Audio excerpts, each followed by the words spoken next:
નમસ્કાર, સમાચાર સાથે હું હિના. બુલેટિનની શરૂઆત કરવી છે અગત્યના સમાચારથી. અગત્યના સમાચાર એ છે કે જ્યાં સુરતના દરિયા કિનારે આવી પહોંચ્યું આઈએનએસ સુરત. હજીરા પોર્ટ પર પહોંચ્યું INS Surat. Water cannon salute દ્વારા આઈએનએસ સુરતનું સ્વાગત કરવામાં આવ્યું છે. સુરત ખાતે આઈએનએસ સુરતનું વેલકમ સેલિબ્રેશન જે અમે આપને દ્રશ્યોમાં બતાવી રહ્યા છે. હાલમાં આતંકી હુમલાને લઈ ભારતીય સૈન્ય એલર્ટ મોડ પર છે. તમામ પરિસ્થિતિને પહોંચી વળવા માટે આઈએનએસ સુરત તૈયાર છે.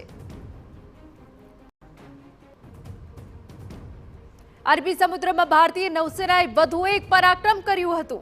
આઈએનએસ સુરતથી સપાટીથી હવામાં પ્રહાર કરતી મધ્યમ અંતરની મિસાઇલનું પરીક્ષણ કર્યું છે.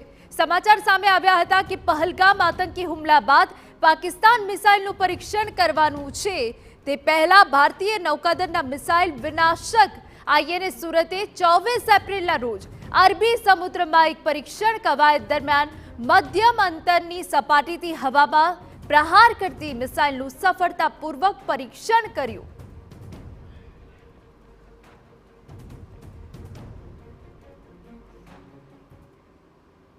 આ પરીક્ષણ જે સફળ રહ્યું હતું ત્યારે સુરતના દરિયા કિનારે આઈએનએસ સુરત પહોંચી ગયું છે. ત્યારે અમારા સંવાદદાતા બળદેવ સુતાર વધુ વિગતે વાત કરવા જોડાયા છે. બળદેવ, દેશની આન બાન અને શાન એવું આઈએનએસ સુરત જે સુરતના દરિયા કિનારે પહોંચી ગયું છે, એ પણ ગુજરાતના સ્થાપના દિવસે. શું વિગત આપની પાસે?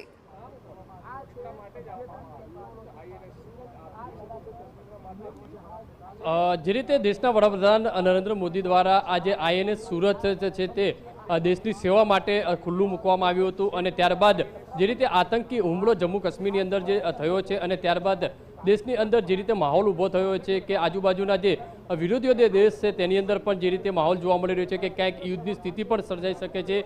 તે વચ્ચે ભારતની તમામ જે સુરક્ષા બોર્ડરો છે તેને તૈનાત કરી દેવામાં આવી છે. તે વચ્ચે સૌથી મોટો ભારતનો જે દરિયાઈ પટ્ટો છે, દરિયાઈ સુરક્ષા વધારવા માટે પણ આજે આઈએનએસ સુરત જે છે તે મહત્વનું જે પરિબળ છે તે જોવા મળી રહ્યું છે. સીધા દ્રશ્યો જે રીતે જોઈ શકાય છે તે પ્રમાણે આઈએનએસ સુરત છે તે જે સુરતની અંદર જે બનાવવામાં આવ્યું હતું અને તે આઈએનએસ સુરત આખરે જે બોમ્બે હતું તે બોમ્બેથી તે ફરી સુરત ખાતે આવ્યું છે. કારણ કે જાન્યુઆરી મહિનાની અંદર દેશના વડાપ્રધાન નરેન્દ્ર મોદીના હસ્તે આ નૌકાદળને જે સમર્પિત કરવામાં આવ્યું હતું અને ત્યારબાદ આ વિકસિત જે વિશાળ બંદર 84 દેશ સાથે જે વેપાર છે આજે અદાણી પોર્ટ ઉપર થતું હોય છે. આ આઈએનએસ સુરત જે હજીરા જે ખાતે તે આવી પહોંચ્યું છે. આઈએનએસ સુરતના જે અલગ અલગ વિવિધતાની જો વાત કરવામાં આવે તો એક પ્રચંડ યુદ્ધ જહાજ તરીકે તેની ઓળખ છે. 7400 ટન જેટલું વિસ્થાપન કરવામાં આવેલું છે. તેની લંબાઈની વાત કરીએ તો 163 મીટર એટલે કે 553 ફૂટ છે, જેમાં 17 મીટર જે ફૂટ જે બીમ છે એટલે કહી શકાય અલગ અલગ 999 HP ડીઝલ એન્જિન દ્વારા આ સંચાલિત જે આ જહાજ છે તે કરવામાં આવતું હોય છે. કારણ કે જે રીતે અત્યારે દેશની પરિસ્થિતિ જે રીતે જોવા મળી રહી છે, કારણ કે આતંકી હુમલો થયો છે અને બીજી બાજુ લોકોની અંદર પણ એક ક્યાંક ને ક્યાંક જે માંગ જોવા મળી રહી છે કે વિરોધીઓ દેશોને કડકમાં કડક જવાબ આપવામાં આવે. તે વચ્ચે આઈએનએસ સુરત જે જહાજ છે, યુદ્ધ જહાજ તરીકે તેનો ઓળખાય છે, તે અત્યારે જોઈ શકાય છે કે અંદર નેવીના તમામ જે જવાનો છે અંદર જોવા મળી રહ્યા છે. આખું કઈ રીતે ઓપરેટ થાય છે 2 દિવસ સુધી આ છે જહાજ જે છે તે સુરત ખાતે અદાણી પોર્ટ ખાતે રાખવામાં આવશે. હજીરા યુદ્ધ મુલાકાત વિદ્યાર્થીઓ, સંરક્ષણ ઉત્સાહી ઉદ્યોગકારો સહિતના હજારો જે પ્રવાસીઓ છે તેને નિહાળવા માટે કારણ કે અહીંયા રાખવામાં આવ્યું છે. અને બીજી વસ્તુ લોકોને પણ એક જે વિશ્વાસ બેસે કે આપણી જે દરિયાઈ સુરક્ષા વ્યવસ્થા કેટલી મજબૂત છે. જે વિરોધી દેશ કહી શકાય છે કે આપણા જે દુશ્મન દેશો છે તેને પણ એક જવાબ મળી શકે કે ભારત પાસે કેટલી યુદ્ધ શક્તિના જે પરિબળો જોવા મળી રહ્યા છે, કેટલાક સાધનો પરિબળ છે, તે તમામ બાબતોને એસ્ટાબ્લિશ કરતું આ જે જહાજ છે તે જોવા મળી રહ્યું છે. ગમે ત્યારે જે રીતે યુદ્ધની સ્થિતિ સર્જાય તો તાત્કાલિક રીતે આ દરિયાઈ સુરક્ષાને પહોંચી વળવા માટે આ યુદ્ધ આ જે જહાજ છે ઘણું મહત્વનું સાબિત થતું હોય છે. કારણ કે અલગ અલગ જે રીતે સિસ્ટમથી જે બનાવવામાં આવ્યું છે, અત્યારે આધુનિક જે સિસ્ટમ છે તેની અંદર જે મિસાઇલથી લઈને અલગ અલગ જે બંદૂકો નાની મોટી તમામ જે ગોળા દારૂબાર છે તમામ વસ્તુઓને અંદર છે તે સમાવેશ કરવામાં આવ્યો છે. એટલે કે ટૂંક સમયની અંદર જ આજે તેનું સેલિબ્રેશન છે તે સુરતના અદાણી પોર્ટ ખાતે કરવામાં આવશે. અત્યારે દ્રશ્યોની અંદર આપણે જે રીતે બતાવી રહ્યા છે કે તમામ નૌકાદળના જે જહાજ જે અધિકારીઓ છે, નેવીના અધિકારીઓ છે, તમામ જે આ જહાજની અંદર હાજર છે. કારણ કે મુંબઈથી જે છે તે ઉપડ્યું હતું વહેલી સવારે અને અત્યારે હજીરા પોર્ટ ખાતે પહોંચ્યું છે. કારણ કે જે રીતે દરિયાઈ સુરક્ષા સૌથી મહત્વની સાબિત થતી હોય છે, કારણ કે પાકિસ્તાન અને ભારત વચ્ચેની આજે દરિયાઈ જે સીમા છે તેની અંદર લોકો જે અંદર ઘૂસપેટો ન કરે અથવા તો ત્યાંનું લશ્કર અંદર ઘૂસપેટો ન કરે તે માટે આ મહત્વનું પરિબળ સાબિત થઈ રહ્યું છે. એટલે કે જે રાજ્યસભાના સાંસદ ગોવિંદભાઈ જે ધોળકિયા છે, સાંસદ મુકેશભાઈ જે છે દલાલ છે, સુરત જિલ્લા કલેક્ટર સહિતના તમામ લોકો છે તે ટૂંક સમયની અંદર અહીંયા ઉપસ્થિત રહેશે અને આ જહાજને સુરતની અંદર ખુલ્લું મૂકવામાં આવશે અને જે લાગતા વળગતા લોકો માટે આ મહત્વનું જે નિરીક્ષણ માટેનું જે અધિકારીઓ છે તેનું નિરીક્ષણ પણ કરશે. જી બિલકુલ. બળદેવ, આપની પાસેથી એ જાણકારી પણ જોઈએ છે કે જ્યાં આઈએનએસ સુરત આવી પહોંચ્યું છે સુરતના દરિયા કિનારે, એક તરફ જ્યાં ભારતના એક્શનથી પહેલાથી જ ઊંઘ હરામ થઈ ગઈ છે પાકિસ્તાનની, અને ત્યારે આવી પહોંચ્યું છે, ત્યારે જે વેલકમ સેલિબ્રેશન રહેવાનું છે એ કેટલું ખાસ રહેવાનું છે બળદેવ?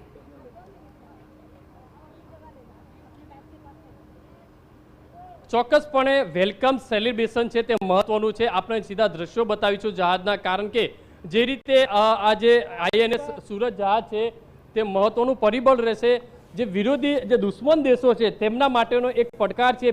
આમ તો જે દુશ્મન દેશો છે પહેલેથી જ હાર જે માની ચૂક્યા હોય તે રીતના જે વાતો સામે આવી રહી છે, તે વચ્ચે આ એક નેવી જે પરિબળ છે તેમના દ્વારા આજે જહાજનું સેલિબ્રેશન કરવું એ યોગ્ય ગણવામાં આવી રહ્યું છે. કારણ કે જે દુશ્મની જે દેશો છે તેમને એક પડકાર કહી શકાય, તેમને એક જે ઇશારો આપવા માટેની જે કામગીરી છે કે અમારી પાસે પરિબળ જે જહાજ છે તમારે સામે લડી શકાય યુદ્ધની અંદર, તેવા મહત્વના અમારી પાસે જે યુદ્ધ સાધનો જોવા મળી રહ્યા છે. પછી જે સુરક્ષા સીમા હોય, જે રાજસ્થાનની કોઈ પણ સીમા હોય અથવા તો પહાડી જે સીમા હોય અથવા તો દરિયાઈ સીમા હોય, તમામ અલગ અલગ જે સીમાઓ છે તેની ઉપર પહોંચી વળવા માટે તમામ જે ભારત પાસે તમામ સાધનો, પરિબળો, જે નૌકાદળ હોય અથવા તમામ બાબતોની જે સુરક્ષા વ્યવસ્થા છે એકદમ મજબૂત છે.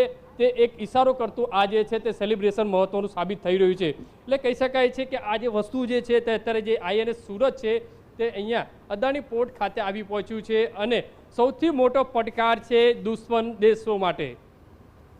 બિલકુલ, આભાર બળદેવ તમામ વિગતો બદલ. તો જે રીતે શત્રુમાં એક ડર પેસી ગયો છે જ્યારે આઈએનએસ સુરતના દરિયા કિનારે આવી પહોંચ્યું છે, એક વેલકમ સેલિબ્રેશન કરવામાં આવ્યું છે. આત્મનિર્ભર ભારતની દરિયાઈ ઓળખ છે. હવે ખાસિયત શું છે? તો 32 બરાક, 8 મિસાઇલ તૈનાત કરી શકાશે, 16 બ્રહ્મોસ સહિત અનેક શસ્ત્રોથી સજ્જ છે. સબમરીન વિરોધી રોકેટ લોન્ચર, તોપ સહિતના અત્યાધુનિક શસ્ત્ર છે. બ્રહ્મોસ એન્ટીશિપ મિસાઇલ સપાટી પર યુદ્ધ માટે ઉપયોગી છે. આઈએનએસ સુરત સબમરીન વિરોધી રોકેટ લોન્ચર કરી શકાય છે તૈનાત. આઈએનએસ સુરતમાંથી અરબી સમુદ્રમાં મિસાઇલનું સફળ પરીક્ષણ થયું છે. સપાટીથી હવામાં પ્રહાર કરતી મિસાઇલનું સફળતાપૂર્વક પરીક્ષણ કરાયું છે.